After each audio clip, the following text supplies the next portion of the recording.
विश्व गुरु के पद पर बैठी माता पाए गौरव स्थान। माता पाए गौरव स्थान। शासन से हो पूर्ण मुक्तया।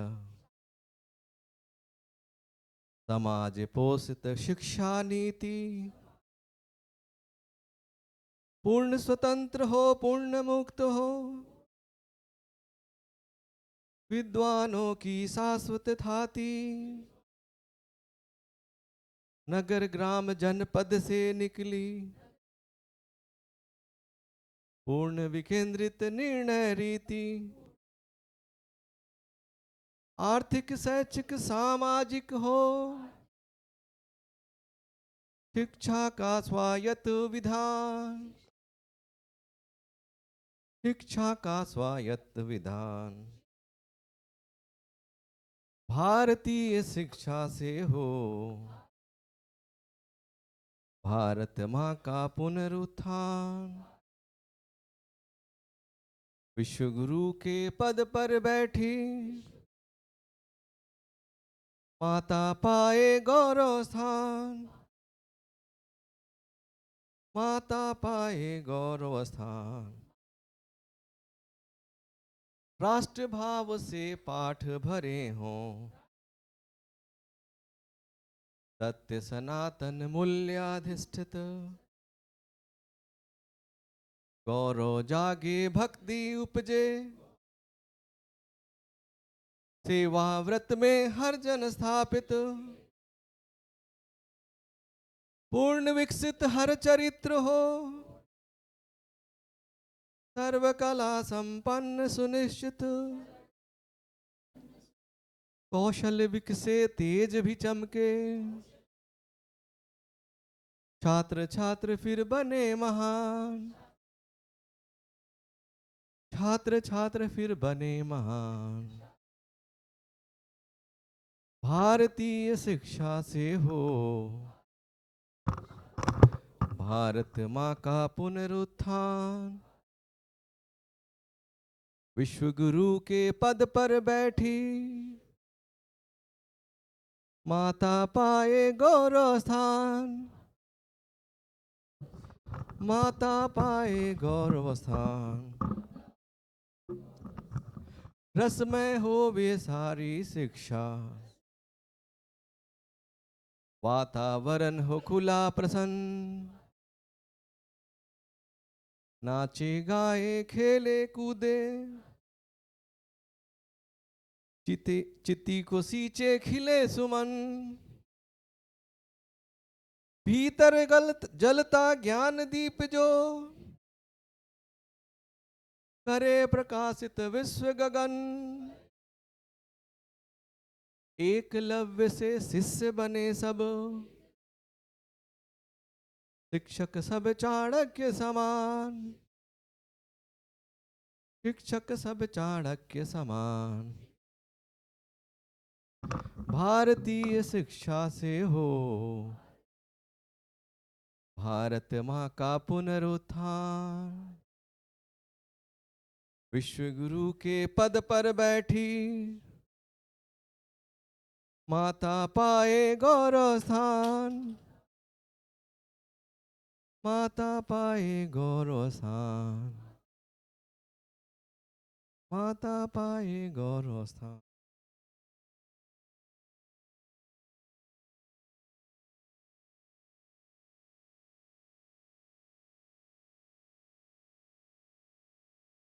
सात दिवसीय आवासीय शिक्षक आनंदशाला में दूसरे दिन चतुर्थ सत्र में आप सभी का स्वागत है। हमारे बीच आज के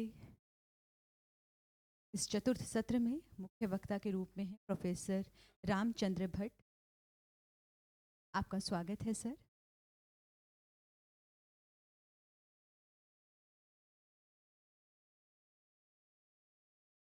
आज कार्यशाला का दूसरा दिन है और इस दूसरे दिन में हम चिंतन कर रहे हैं भारतीय शिक्षा प्रणाली में भारतीयता के समावेश के बारे में। मनुष्य 20 डेसिबल से 120 डेसिबल तक सुन सकता है, किंतु भारतीय शिक्षा प्रणाली ने, इतिहास साक्षी है, इसके अतिरिक्त की जो सीमा है उसमें जिस विज्ञान का तरंगों के रूप में समावेश है, उसका चिंतन मनन हम सभी के बीच में किसी न किसी रूप में वादन से लेखन से हमें दिया है। आज हम उसी को आत्मसात करने के लिए और समाज में उसका प्रतिनिधित्व करने के लिए इस 7 दिवसीय कार्यशाला में सहभागी के रूप में मौजूद हैं और हमारे बीच हैं ब्रह्मा ऋषि प्रोफेसर रामचंद्र भट्ट जी। और अपने विचार रखने के लिए आपका स्वागत है सर। पुनीत अभिनंदन।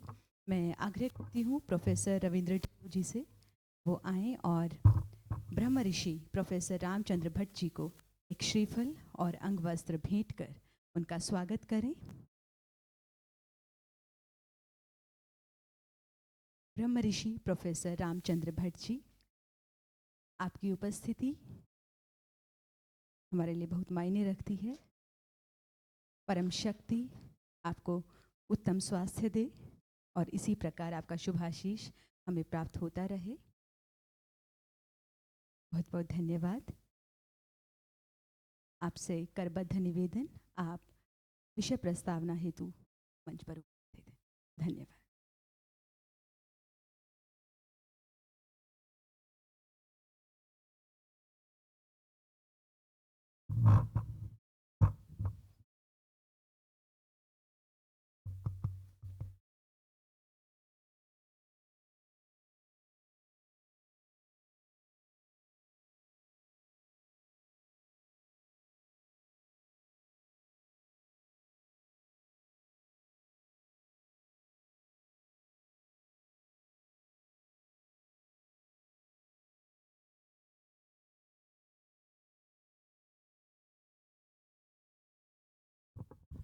कामदं क्षदञ्चैव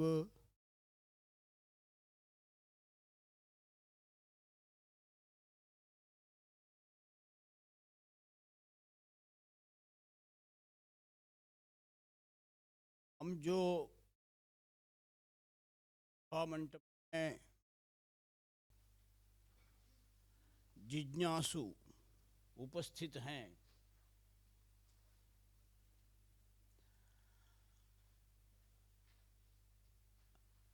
हम ज्ञान पक्ष के पक्षधर हैं।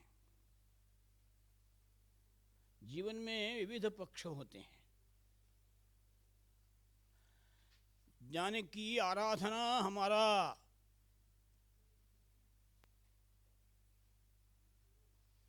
मुख्य लक्ष्य है, यात्रा उसके लिए है।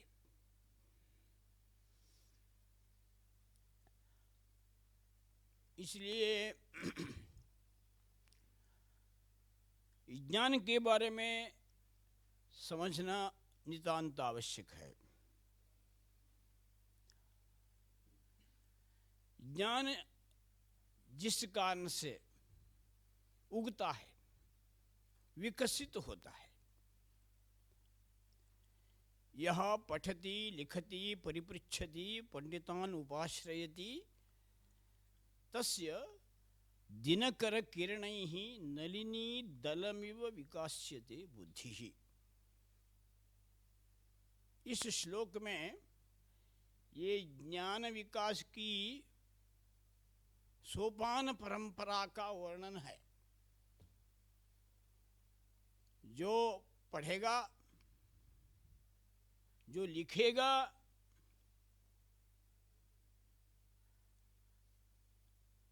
बार बार प्रश्न पूछेगा,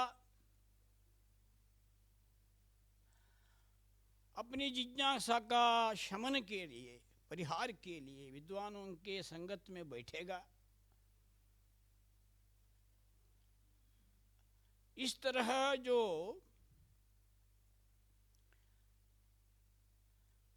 सोपान के परंपरा के सीढ़ियों में जैसे हम ऊपर चढ़ते हैं, उसी तरह सहज विकास मार्ग इसको कहते हैं।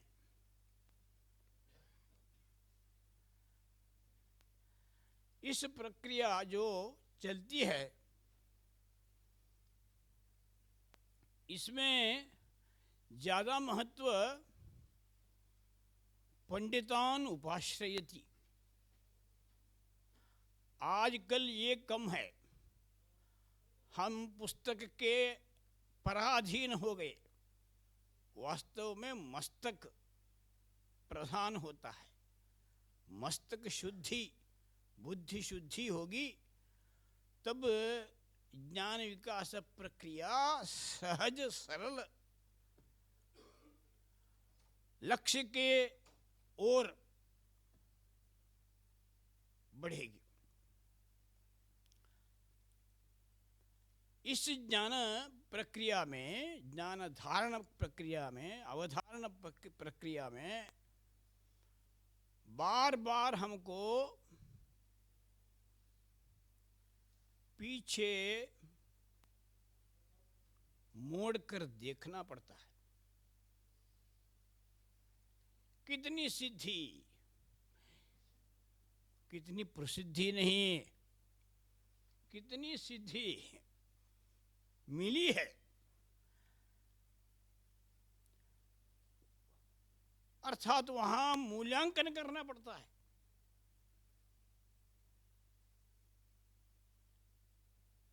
मूल्यांकन करना यानी प्लस कितना, माइनस कितना, उद्दिष्ट सिद्धि के रास्ते में सीना छान कर, तान कर आगे बढ़ रहा हूं क्या नहीं, ये देखना है। ये मूल्यांकन, इवैल्यूएशन कहें, किंतु भारतीय शब्द है ज्ञानावलोकन विधान। ज्ञान अवलोकन विधान, इसलिए मैंने ज्ञान के बारे में ही पहले बताया।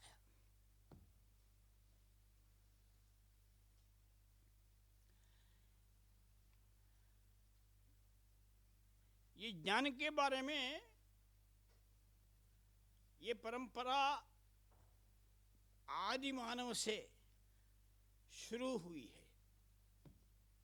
भारतीय धारणा के अनुसार आदि मानव कोई चिंपांजी मानव नहीं है, ये अवैज्ञानिक है। कुछ डार्विन वाले ऐसा एक कुछ भ्रांति विज्ञान के बहाने, उसको भी विज्ञान कहते हैं, वो दुष्प्रचार किए। भगवद गीता में है, यह स्पष्ट है। महर्षय सप्त पूर्वे चत्वारो मनवस्तथा मद्भावाः मानसाः जाताः येषां लोकः इमाः प्रजाः। आरंभ के मनुष्य कौन थे? महर्षि थे, मुनु थे। उन कारण से हमको मानव ऐसा नाम आया। इसलिए आरंभ का जो, सृष्टि का आरंभ इसी स्थान में हो गया ना। सृष्टि का आरंभ यही है ना, राखी घर हरियाणा में, इसमें मिला है मानव का मूल बीज। इसलिए यह महत्व रखता है। मैं यहाँ आया, आने के बाद ही मेरे मनोमंडल में ऐसा ही चर्चा चल रही थी।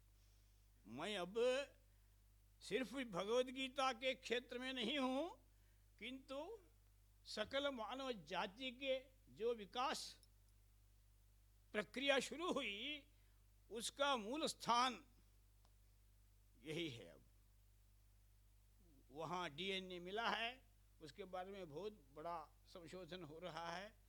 इस कारण से पहले तो कुछ लोग कहीं रशिया के वोल्गा नदी के किनारे कुछ मानव थे, ये वगैरह वगैरह,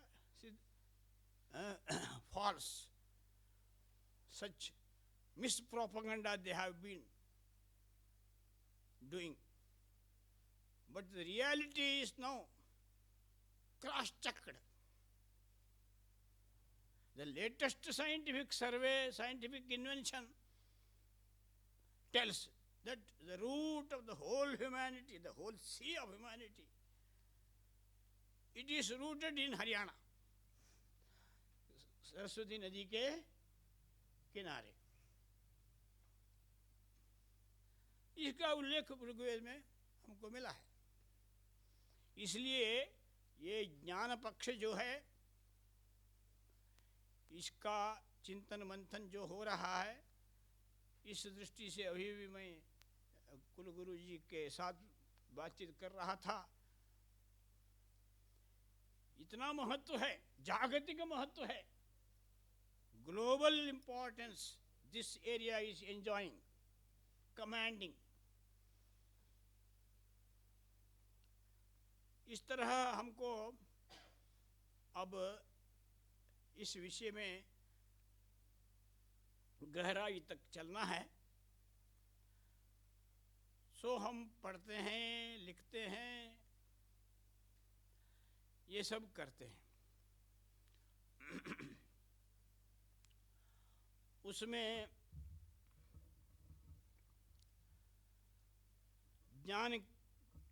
ज्ञानावलोकन कैसे करना, हमारे ज्ञान पक्ष को सशक्त करने के लिए उसमें इनबिल्ट नेचुरल इवैल्यूएशन कैसे करना, ये आधुनिक मनोविज्ञानी भी कहते हैं। क्या कहते हैं? Evaluation must be inbuilt, number one. Evaluation must be natural, evaluation must be spontaneous,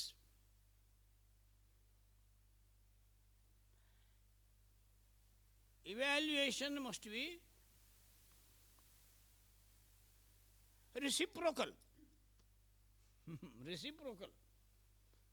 reciprocal यानी it must take place between teacher and taught.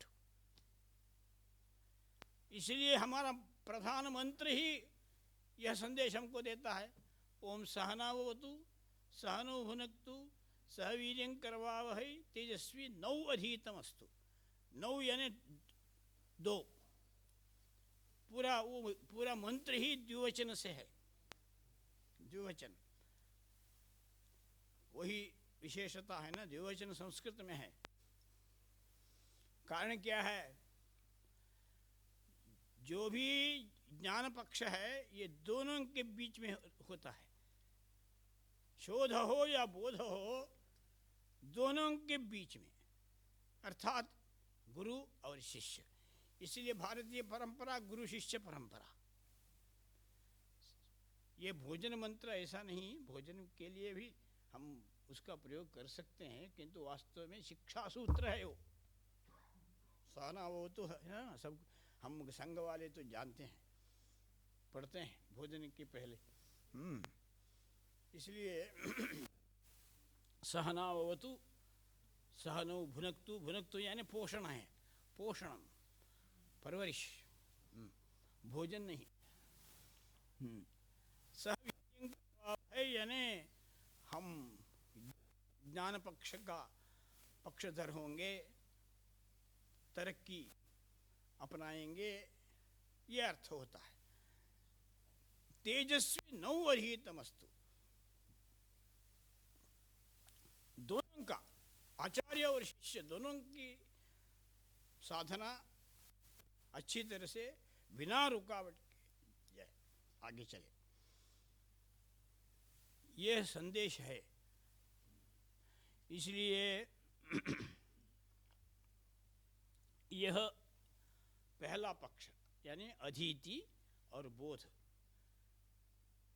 Step by step in a graded manner I will be explaining this subject. You can take down all this point by point. यह मैंने जो बताया evaluation के संदर्भ में, पहला आरंभ अधीति। अधीति शब्द का अर्थ है learning to learn. Learning to learn. आजकल विचार में भी है वो लर्निंग टू लर्निंग सूत्र, यूनेस्को में भी है। यूनेस्को वाले इसको स्वीकार किया है। It is not only learning, it is learn to learn. कैसे सीखना, शिक्षा प्राप्त करना भी एक कला है। Imparting education is also an art. इसलिए लर्निंग टू लर्न, अधीति, बाद में बोध, बोध यानी ज्ञान। ये बोध के बाद इसका इवोल्यूशन कैसा होता है? एक ज्ञानी बन गया, डिग्री पाया, मास्टर डिग्री पाया, पोस्ट ग्रेजुएशन आया, समाप्त करके पीएचडी भी किया, ये किया वो किया, सब अच्छा ठीक है, किंतु वो ज्ञानी है या नहीं, इसका आकलन कैसे करें हम? भारत देश में कुछ माहिती अपने मस्तक मंडल में रखा है, वो महान ऐसा माना जाता नहीं। जो करके दिखाता है वो ही यह क्रियावान स पंडित ऐसा है। देखिए, ये पंडित यानी भाषण करने वाला, उपदेश देने वाला ऐसा नहीं है, उसको पंडित नहीं माना हमारे लोगों ने। क्रियावान स पंडित था, जो जानता है उसको क्रिया पक्ष में डालता है, अप्लाइड करता है। Not only supplying but whatever is supplied by this education process, by अधीति, that is to be applied. That is called आचरण। थर्ड स्टेप, अधीति, बोध, आचरण। व्यवहार पथ में आना है। पतंजलि ने भी ऐसा लिखा है अपने महाभाष्य में। पतंजलि ने लिखा है विद्या के लिए 4 सोपान है, 4 सोपान। पहला है आगम पक्ष। आगम, आगम यानी गुरु के द्वारा ज्ञान प्राप्त करना, information, gathering information, studying. Then second one, it is स्वाध्याय। स्वाध्याय, self study, guided study. So स्वाध्याय पक्ष द्वितीय, आगम और स्वाध्याय। थर्ड वन इज प्रवचन। प्रवचन यानी जो अब लाखों लोगों को बिठा के भाषण करना, ये अच्छा है, धर्म प्रसार के लिए अच्छा है, किंतु यहाँ प्रवचन, प्रकृष्ट वचन, शुद्ध उच्चारण और इफेक्टिव कम्युनिकेशन, इसको कहते हैं प्रवचन। इफेक्टिव कम्युनिकेशन अंग्रेजी में बताएं। सो अधीति, बोध, आचरण, ये इसमें और एक मैंने जोड़ा है पतंजलि के द्वारा। क्या है? आगम, स्वाध्याय, प्रवचन, अंत में व्यवहार पक्ष यानी अप्लाई। व्यवहार पक्ष में आपकी ज्ञान का आकलन होता है।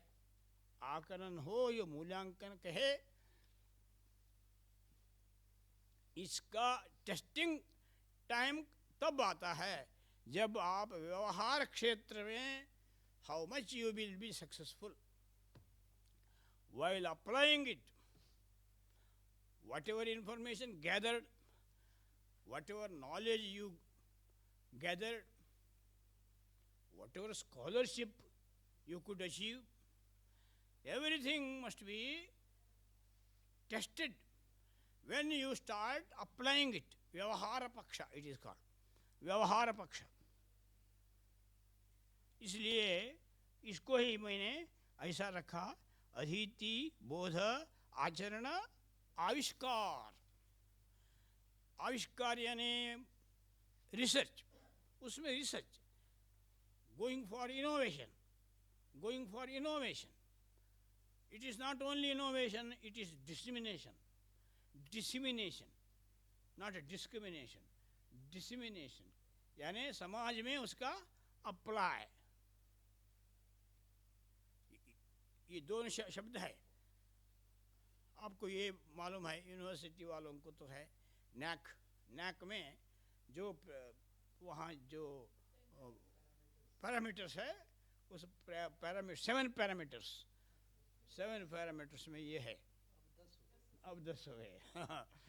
हाँ, सो यानी इनोवेशन होना चाहिए, नयापन लाना चाहिए, नया आविष्कार होना चाहिए. किंतु आविष्कार जो होता है, रिसर्च क्या होता है, उसका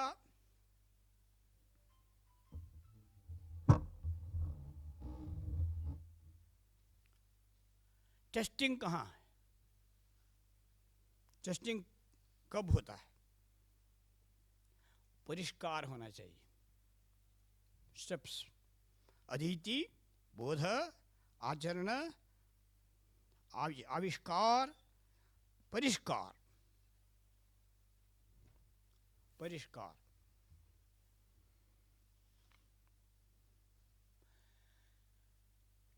जो भी हम ज्ञान प्राप्त करते हैं, उसके परिणाम स्वरूप हमारे जीवन में आविष्कार परिष्कार होना चाहिए. विद्या प्राप्त करके उसका मैंने अपने जीवन में हर दिन की जीवन प्रक्रिया में कैसा मैंने उसका प्रयोग किया, ये महत्व रखता है, यह महत्व रखता है. इसलिए ये आविष्कार और परिष्कार, innovation and dissemination, innovation and dissemination. Innovation होता है आजकल. इनोवेशन में इनोवेशन करना है for the sake of innovation, innovation for the sake of knowledge, knowledge. That is how, very easy formula. ऐसा नहीं होगा. It must be like this.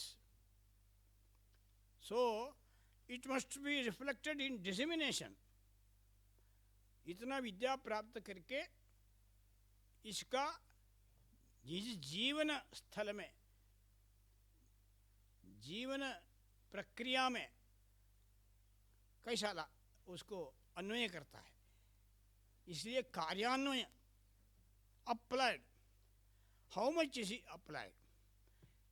So it is called dissemination. And for social reformation, how much contribution it is from this university or students of some university.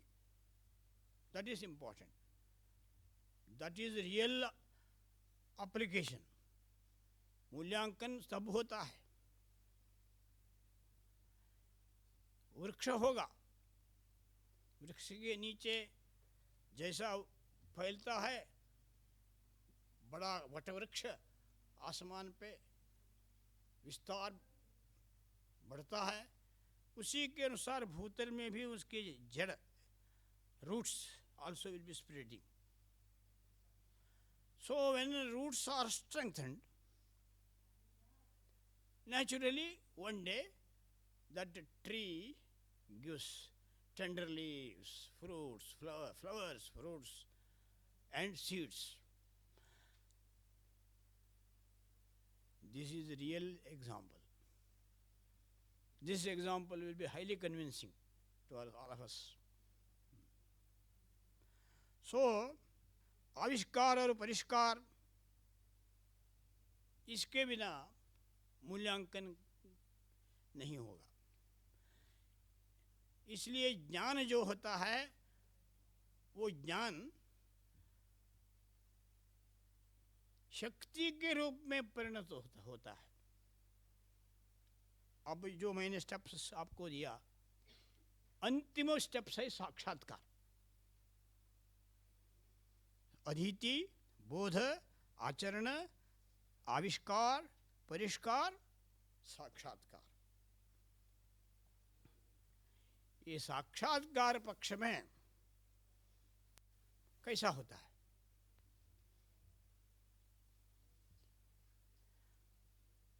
इसमें शक्ति का आविर्भाव होता है। जब हम अध्ययन करते हैं, कोई केमिस्ट्री पढ़ता है, फिजिक्स पढ़ता है, साइकोलॉजी पढ़ता है, कॉस्मोलॉजी पढ़ता है,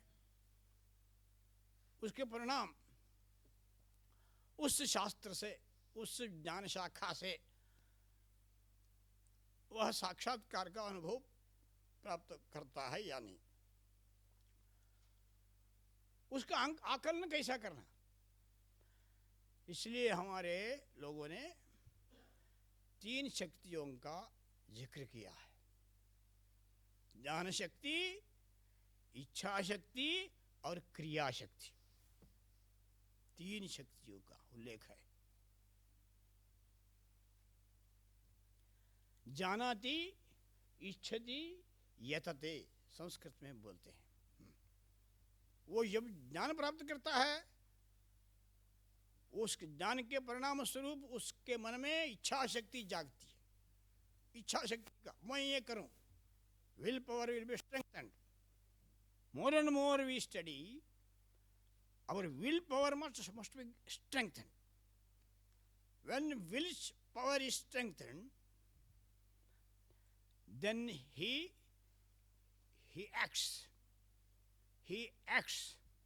He will be motivated to act. See, some people, every time they will be active, keep themselves always active. कारण क्या है? उसकी इच्छा शक्ति बलवती होती है। सो इच्छा शक्ति छोड़ती नहीं, वो करो करो करके दिखाओ। मानव के मनोमंडल में इच्छा शक्ति का प्रभाव इतना होता है, it strengthens, it motivates to act. सो 3 शक्ति, इससे आप इवैल्यूएशन करिए। इसलिए हम विद्यालयों में, कॉलेज में लीडर बनाते हैं, उनके लिए कुछ दायित्व देते हैं। ये दायित्व कैसा निभाता है, वो कितना मार्क्स लेता है, 100 out of 100, 90%, 95%, okay, that is one of parameters, but वो रियल पैरामीटर्स नहीं है। If you give some responsibility, he successfully accomplishes that work entrusted to him. That is the real parameter. मूल्यांकन के लिए यही पैरामीटर है वास्तव में। इसलिए ज्ञान, विल पावर के बाद वर्क फोर्स, जानाति, इच्छति, यतति, 3 है। और भी 3 शक्तियों का उल्लेख मिलता है, कामंतक राजनीति में मिलता है।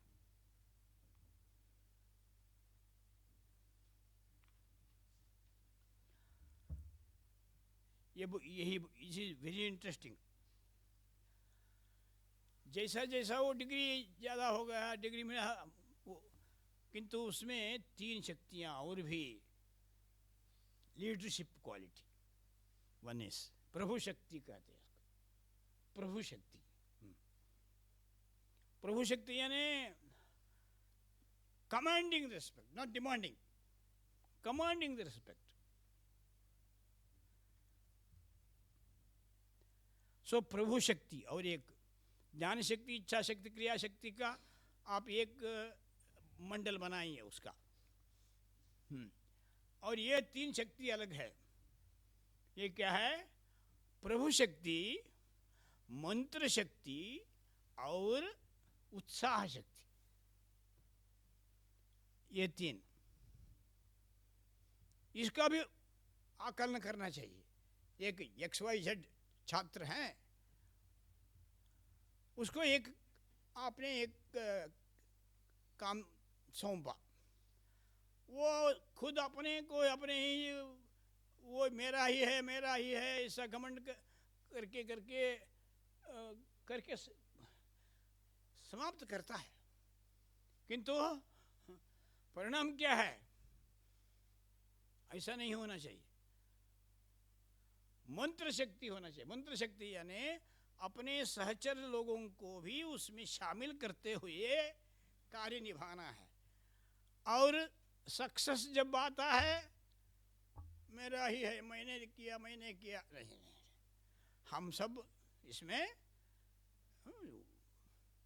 परस्पर सहकार सहयोग से किए, ऐसे भाव होना चाहिए। दिस इज कॉल्ड मंत्र शक्ति।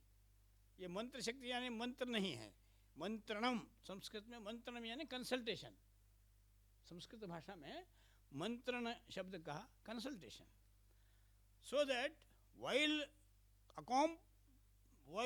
achievement is accomplished, there he makes others also participants in that and takes them together and work together, and ultimately when result is achieved, it will be shared among all.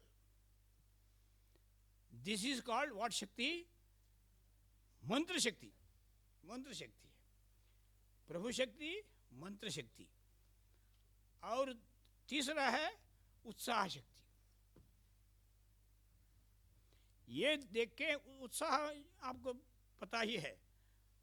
कुछ छात्र होते हैं, कोई भी कहें तो स्वीकार करके वो अच्छी तरह से कार्य निर्वहन करते हैं। ये निर्वहन सामर्थ्य, मैनेजमेंट, इसमें भी मैनेजमेंट का ही विषय आता है। आजकल मैनेजमेंट एक सब्जेक्ट ही है। इस तरह तीन शक्ति, क्या क्या बोला मैंने?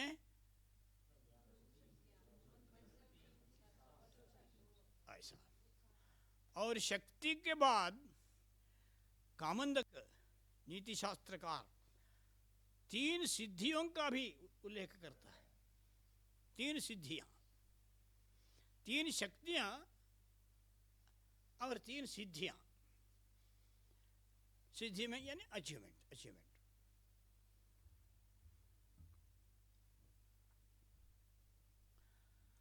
वो सिद्धि भी ऐसा ही है। परिणाम स्वरूप, शक्ति के परिणाम स्वरूप he must achieve that last and ultimate goal. That means he becomes the real leader with leadership quality. That is one siddhi. शक्ति जब है, शक्ति के परिणाम स्वरूप सिद्धि भी मिलती है। As is the seed, so is the crop. Like that. As is he प्रभुत्व गुण, उसी के अनुसार वो प्रभु बनता है। He will be the leader, real leader in the real sense. वो सिद्धि है। इसी तरह मंत्र शक्ति में, शक्ति भी ऐसा ही शक्ति संपादन करता है, लोगों को अपने साथ लेकर चलता है। चलते चलते चलते वह एक नमूना बनता है, निर्वहन कला बनती है। that is in English it is called multilateral, unilateral and multilateral, ऐसे प्रयोग शब्द होते हैं। जो नायक होता है, लीडर होता है कोई संस्था का, वो क्या स्वयं निर्णय लेके पूरा दूसरों के द्वारा कराते हैं, डिक्टेशन करके कराता है, ये नहीं होना चाहिए। ये तो यूनिलैटरल हो गया। Unilateral style of functioning is not appreciated. किंतु मल्टीलैटरल यानी अपने साथियों को, सहयोगियों को लेकर चलना, दैट इज अ सिद्धि। सो शक्ति और सिद्धि ये दोनों ही एक ही है। प्रभु शक्ति, प्रभु सिद्धि, मंत्र शक्ति, मंत्र सिद्धि और उत्साह शक्ति, उत्साह सिद्धि। वो सिद्धि जब बनती है वो अपने उसके जीवन के धारा में एक रस हो जाता है। कुछ लोग अब 80 आयु में भी इतने उमंग भरे कार्य में लग जाते हैं। कारण वही है। इस तरह हम छात्रों के आकलन में भी इस तरह की कला कौशल लाना है।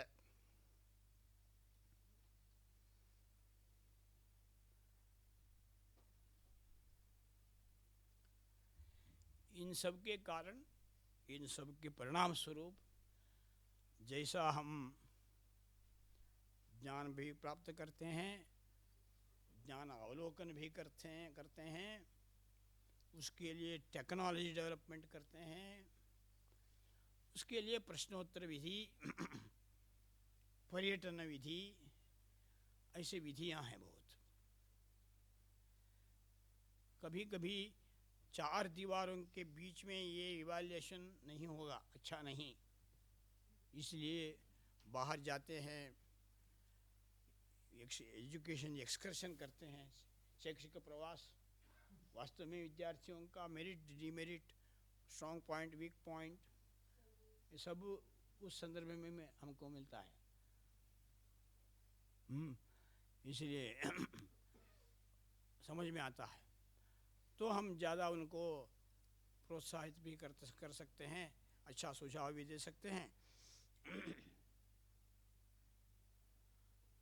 इस तरह प्रक्रिया चलेगी, ये निरंतर होगी। इसलिए मैंने वो शब्द बताया ना, spontaneous, natural, inbuilt, reciprocal. Reciprocal होना चाहिए आपस में। इसलिए अच्छे संस्थाओं में छात्रों को हमारी इवैल्यूएशन करने के लिए हम मौका देंगे। मैं करता हूँ मेरे कक्षा में, अभी भी करता हूँ। आज के मुझको जब जिस दिन में मेरी कक्षा ऐसा अनुभव हुआ, मैं विद्यार्थियों को बोलता हूँ, ऐसा 4-5 कम्युनिकेशन होगा, इफेक्टिव कम्युनिकेशन था या नहीं, मेरी भाषा में कुछ दोष ज़्यादा रहे या नहीं, फ्लैशेस था या वो पुराना ही उसी उदाहरण दिया। ये सब पैरामीटर देख के मुझको छात्रों को मैंने अंक देने के लिए देता हूँ। इवैल्यूएशन, हम ही छात्रों का इवैल्यूएशन करें ऐसा नहीं है, छात्रों के द्वारा हमारा इवैल्यूएशन मैं करता हूँ। मैं हर दिन सुबह 5 बजे से सुबह ब्रह्मसूत्र, ऐसा व्यास का सूत्र है वेदांत में, वो पढ़ाता हूँ। उस कक्षा में मैं सप्ताह में 1 बार तो जरूर करता हूँ। स्वतंत्र रूप से आप बताइए, स्वक एनालिसिस करिए, स्वक analysis, strength, weakness, opportunity, challenges, ये है ना स्वट। ऐसा कुछ बदलाव हुआ है, ये सब नैक में है। इसलिए ये तो रेसिप्रोकल होना चाहिए। हम बड़े हैं, हम आचार्य हैं, हम प्रोफेसर हैं, इसलिए हम उनका ही करेंगे, इवैल्यूएशन करेंगे।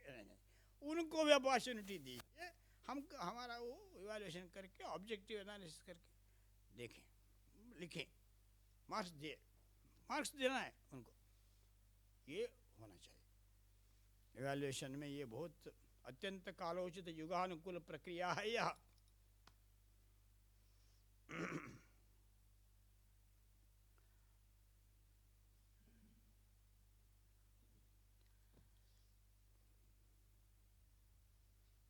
इन सब के कारण क्या फल मिलता है?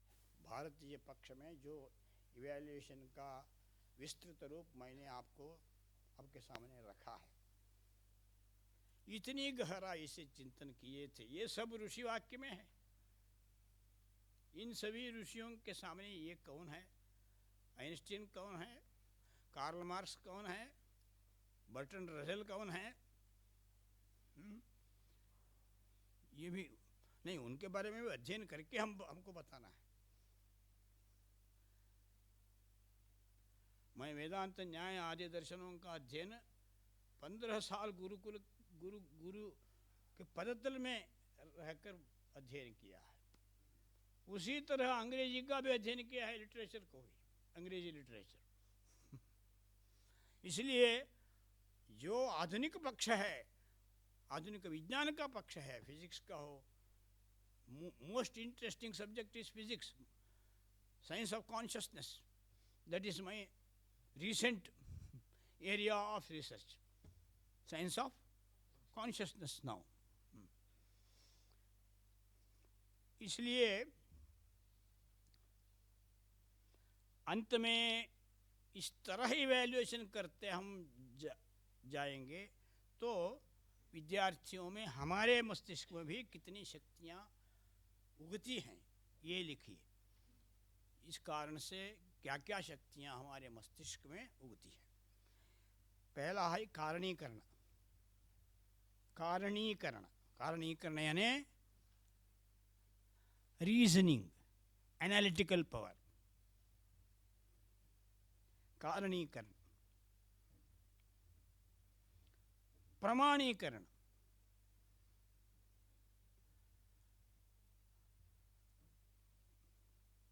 प्रमाणीकरण यानी probing and proving, probing and proving, प्रमाणीकरण।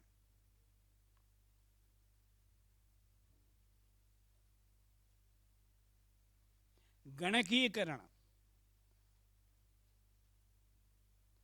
गणकीकरण यानी मैथमेटिकल पावर।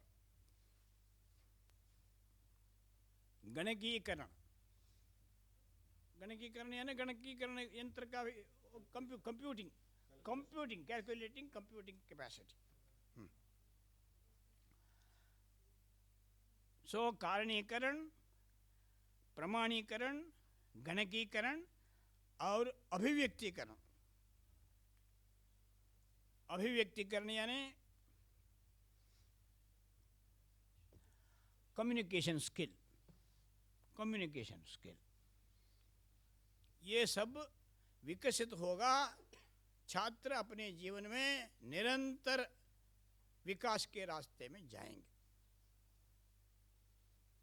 इसलिए depending upon what type of innovative evaluation system we adapt and we apply in our classroom situation,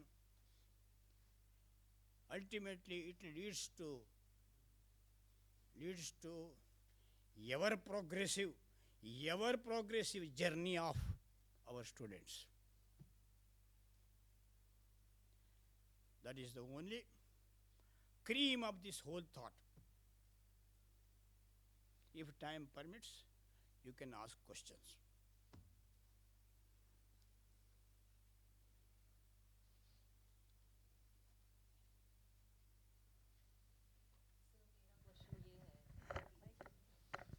sir मेरा क्वेश्चन ये है कि जैसे आपने कहा नेचुरल, स्पॉन्टेनियस और इनबिल्ट इवैल्यूएशन होना चाहिए, but when we evaluate the students, we evaluate them on the basis of the answers they have written in their answer books, which we held in the exam. So how can this be done? Yes, that got its own merits, no problem, no doubt. That we have to do. There we have to give maximum justice, so that while evaluating their answers, that must be taken very important criteria for their promotion. Just for promotion, okay, that is fine. But total personality development, when you take up, for that all these evaluation systems we have to adopt. Okay? So there are two. Academic excellence, that is one part. It cannot be ignored. It is very, very important. So academic excellence we have to take seriously. There, whatever system developed in all our colleges, so much, more than 1,000 universities are there. I visited even Boston's Massachusetts Institute of Technology, MIT. MIT also I visited. How very highly creative. That is the first rank institute under the sun now. Very innovative. That type of, even Oxford University I visited. Foreign, mainly in USA and Europe, all top quality universities I visited. Main strength is academically they are excellent, but in the same time, value system is not taken duly there. That bad effect is now already seen. Drug addiction and all those menace. Horrible, highly alarming. That is why academic part is duly respected, duly considered, duly attended, no doubt. But in the same time, total personality development and value system, if you don't develop, this academic excellence also will not be there permanently. Many students, they were very brilliant, highly creative, but fall apart. Gold medalist, doctors went astray because of value system is lacking. That is why total personality development must be duly, appropriately, with proper attention, with proper weightage, it must be taken care of. Yes.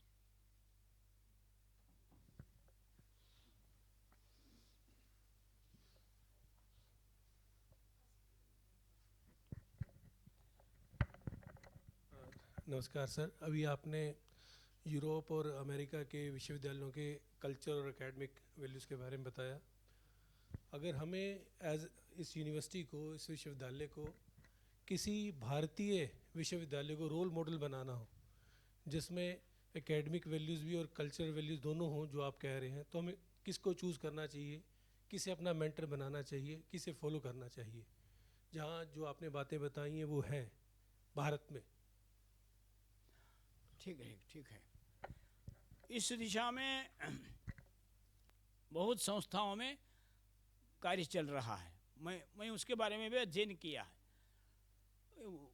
For example, Ramakrishna mission inspired institution में ये quality है, चिन्मय mission के इसमें भी है, और हमारे संघ के जो भी सरस्वती विद्या मंदिर है इसमें भी ये क्वालिटी अच्छी तरह से हम निभाते हैं। और हमारा गुरुकुल प्रक्रिया है, अब आज 300 gurukulas in connection. I am the incharge of those gurukulas. Just it is part of our activity Bharatiya Shikshan Mandal. There also we take care of all this aspects well, very well. That is how it is. There are many such institutions.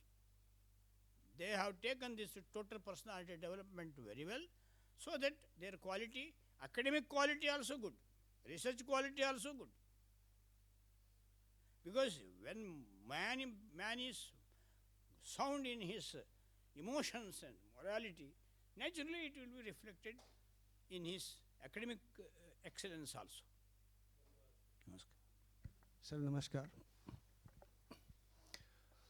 Sir पिछले कुछ दशकों से हमारी जो शिक्षा की जो व्यवस्थाएं हैं और पद्धतियां हैं उसमें हम देखते हैं हम और ज़्यादा स्पेशलाइजेशन की तरफ मूव कर रहे हैं।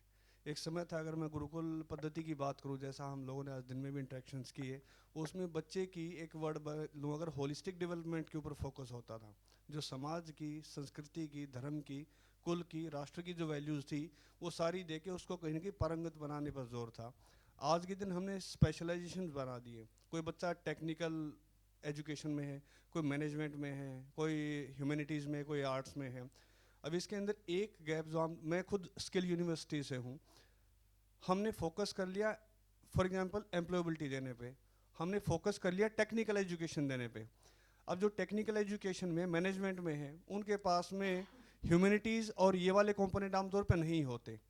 हम लोग बच्चों से बातचीत करते, बच्चा चाहे मशीन पे काम करे, बच्चा चाहे स्किल किसी भी स्किल पे काम करे, at the end of the day the business is going to be one human being interacting with the other human being. अंत में हमें इंसानों से बात करनी है और उन्हीं से बात करना सिखाना है। लेकिन हमारी शिक्षण पद्धति के अंदर जब मैं बात करूँ पेडागोजी की, करिकुलम डिजाइन की और इवेल्युएशन की, तो बच्चे ने कितना साइंस सीखा, मैथ सीखा, मैकेट्रॉनिक्स सीखा, उस पर तो बात हो जाती है। लेकिन बच्चे का जो व्यवहारिक जो कौशल है, एम्पथी है, इमोशनल इंटेलिजेंस है, ability to collaborate with other people है, उसका इंटरकल्चरल कम्युनिकेशन है, दूसरों को अकोमोडेट करना, उनके साथ मिक्सअप हो जाना, ये जो एबिलिटीज़ हैं इनका मूल्यांकन भी कहीं न कहीं नदारद रहता है और ट्रेनिंग में भी कहीं न कहीं इस पर थोड़ा सा कम फोकस होता है। इसको कैसे हम सुनिश्चित करें कि हमारी पूरी व्यवस्था के अंदर ये आए, ताकि हमारे बच्चे कल को न केवल अच्छे इंजीनियर बन पाएँ बल्कि अच्छे इंसान भी बन पाएँ, राष्ट्र को समर्पित हो, समाज को समर्पित हो, ड्यूटीज़ का उनको पता हो, जिम्मेदारी का पता हो, एक अच्छा नागरिक भी बने वो। इस पे आपके विचार जानना चाहेंगे सर। ठीक है, प्रश्न भी पूछा आपने, स्वयं उत्तर दिया।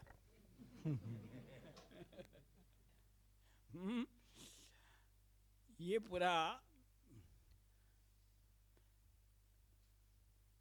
व्यवहार पथ में लाना है। हाँ, ये पूरा अंधकार है, अंधकार है, अंधकार है, ऐसा शोर मचाने से कोई फायदा नहीं। किंतु एक दिया जलाना, बस दीप ज्योति को जलाना है, वही आपने बताया।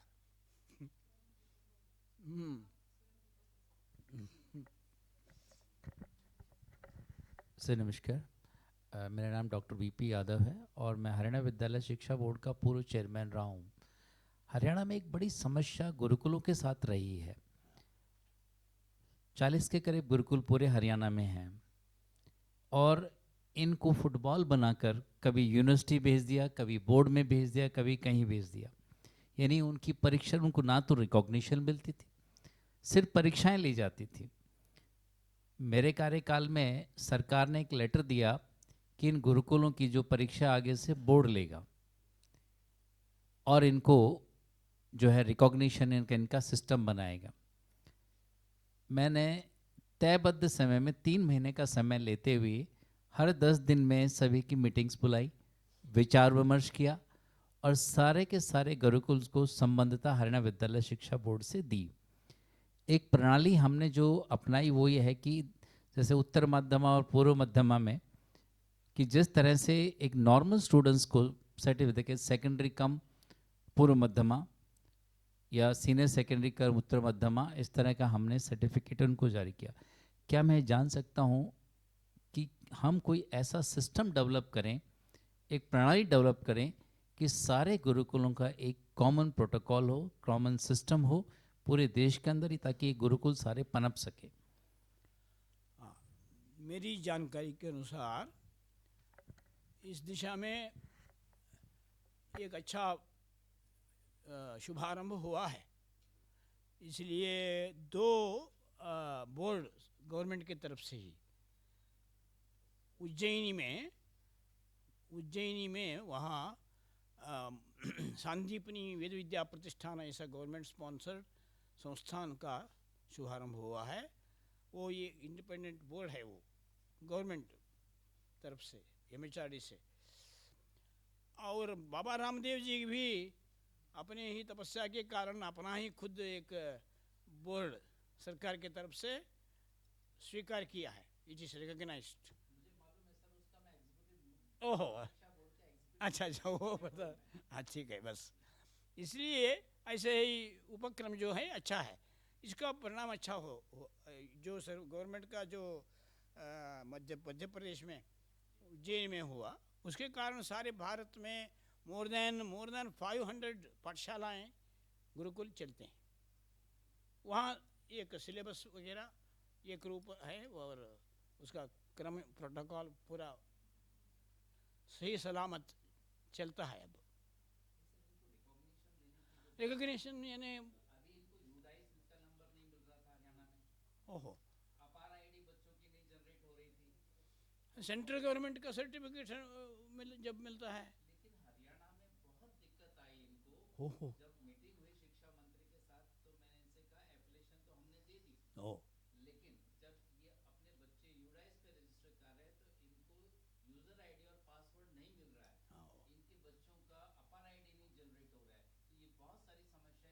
समस्या है यह। इसलिए हम उसके बारे में ज़रूर, उसके जो भी अधिकारी है, मुझे बहुत नज़दीक से उनके साथ नाता है, मैं ज़रूर, ये समस्या पता नहीं था हमको, किंतु ज़्यादा से ज़्यादा गुरुकुल यही हैं, अच्छे, बहुत अच्छे गुरुकुल है हरियाणा में, उनको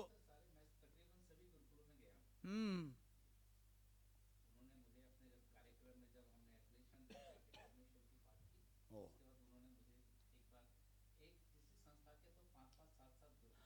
आप स्वयं जानते हैं, इसलिए थोड़ा केंद्र सरकार में, MHRD में थोड़ा प्रयत्न करना चाहिए, उनको भी पता नहीं शायद, किंतु हरियाणा इसमें जो है ये मध्य प्रदेश वाला जो सेंटर है, हाँ मध्य, ये है मध्य प्रदेश में, तो उज्जैनी में है, हाँ, वहाँ का जो डायरेक्टर है उनसे भी मैं बहुत संबंध रखता हूँ, उनको भी मैं बताता हूँ ये समस्या है। हाँ हाँ,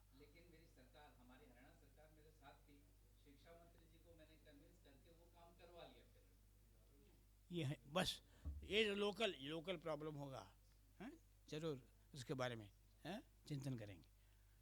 अच्छा,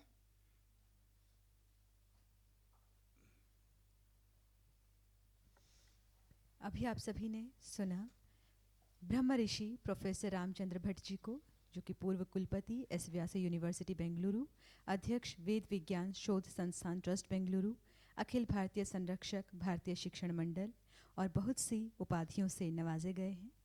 आपका बहुत बहुत धन्यवाद सर। अब मैं मंचासीन माननीय कुलगुरु चौधरी देवीलाल विश्वविद्यालय सिरसा हरियाणा प्रोफेसर विजय कुमार जी से आग्रह करती हूँ कि वो अपना उद्बोधन दें। मुझे लगता है कि इतना कुछ सुनने के बाद उद्बोधन बनता नहीं, बस एक ही काम करने का है कि जो अभी हमने इस 1 घंटे में यात्रा की है, उस यात्रा में हम पहल करें। कभी कभी लगता है कि हम ये कार्यशाला में आने से दुनिया से अलग हो गए और हम खुद ही 2 स्टेप ऊपर हो गए, बाकी सब पीछे रह गए। तो ऐसा अनुभव हमको लेना है। 7 दिन बाद जब जाना है तो अपने आप को दीप की तरह जलाते हुए बाकी सब में ये जाए, क्योंकि अपने कई साथी आ नहीं पाए। हाँ, तो नोट करना है और जीवन में लाना है। बाकी तो सब क्या है कि मैं खुद आज उस पोजीशन पे हूँ जहाँ मुझे ये सब अप्लाई करना है। तो मैं तो इतना विश्वास दिलाऊंगा कि मैं जिस सीट पर हूँ और वो हम एक उदाहरण प्रस्तुत करें, और आप सब उस यात्रा में हमारे साथी हो। भाई साहब, आपको बहुत बहुत धन्यवाद। आपने हमारे आत्मा को थोड़ा सा जगाया है, झंझोड़ा है, पर मुझे ऐसा लगता है कि जिसकी यहाँ तक पहुँचे हैं तो हम सब पर ईश्वर की कृपा हुई है। तो वरना विश्वविद्यालय में 22 विश्वविद्यालय हैं, तो बहुत सारे हमारे साथी हैं, तो उनमें से ऊपर वाले ने चयनित करके हमें भेजा है। पर हम पूर्ण रूप से पूर्ण मन से यहाँ रहें और देर फेर ना हो, इसकी चिंता करते हुए आगे बढ़ें। बस आज के लिए इतना ही।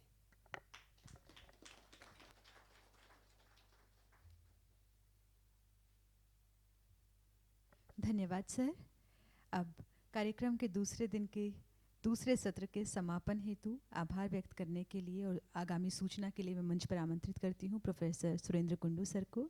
आप आएं और आगामी सूचना और आभार व्यक्त मंच से करें।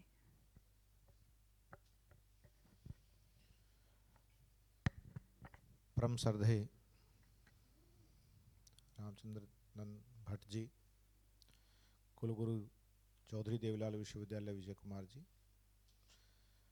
और हमारे सभी सहभागियों की तरफ से मैं हमारे आज के परम श्रद्धेय ब्रह्म ऋषि जी को नमन करता हूँ और धन्यवाद करता हूँ कि वो वहाँ पहुँचे और हमारे बीच में उन शक्तियों और सिद्धियों का विचार दिया कि हम एक शिक्षक से गुरु होने के नाते या शिक्षक से गुरु बनने के लिए हमें किन किन बातों का ध्यान रखना चाहिए और हमारे विद्यार्थियों के अंदर कौन सी ऐसी बातें उनके सर्वांगीण विकास से संबंध रखते हुए आगे बढ़ानी चाहिए कि वो आने वाले दिनों में एक अच्छे नागरिक के रूप में अपने आप को प्रस्तुत करें और देश, राष्ट्र और समाज के लिए एक अच्छे विकल्प के तौर पर तैयार हों और देश, समाज और राष्ट्र को हमेशा आगे बढ़ाएं। सूचना हेतु जो भी कार्यक्रम आपके सामने आनंदशाला के व्हाट्सएप ग्रुप में डाला गया है उसी के हिसाब से हम चल रहे हैं। बहन चंचल जी कुछ कहना चाह रहे हैं आप? जी, आप सभी से अनुरोध, जो भी हमारे सत्र चल रहे हैं उसमें जो हमारे एमिनेंट स्पीकर्स हैं, एक्सपर्ट्स हैं, वो हमारे से पहले पहुंच जाते हैं, लेकिन कुछ सहभागी उसके बाद भी आना जारी रखते हैं। तो आपसे हाथ जोड़कर नम्र निवेदन है कि आप समय पूर्व पहुँचें जैसी सूचना आपको मिलती है, ताकि हम ही अपने आप को अनुशासित कर लें, ताकि हमारे ऊपर कोई दिक्कत ना हो कि हमें ये कहने की आवश्यकता महसूस हो कि आप टाइम पे नहीं पहुँचे। इन्हीं शब्दों के साथ जी, everywhere you are being observed, चाहे आप खाना खा रहे हैं या किसी सेशन में बैठे हैं तो आपका तरीका क्या है, बैठने का तरीका क्या है। सर्वांगीण evaluation is going on, 360 degree evaluation is going on, that's why, right, with these words ऊपर वाले के माध्यम से ही हम सभी, मुझे ऐसा लगता है ऊपर वाला ही कर रहा है सर, लेकिन मैं वही जानना चाह रहा हूँ और बताना भी चाह रहा हूँ कि 360 डिग्री इवेल्युएशन चल रहा है। तो आप उस दिशा में अपने आप को रखें कि हम अपने अनुशासन के हिसाब से वहाँ पर चलते जाएं। इन्हीं शब्दों के साथ बहुत बहुत धन्यवाद। जय हिंद।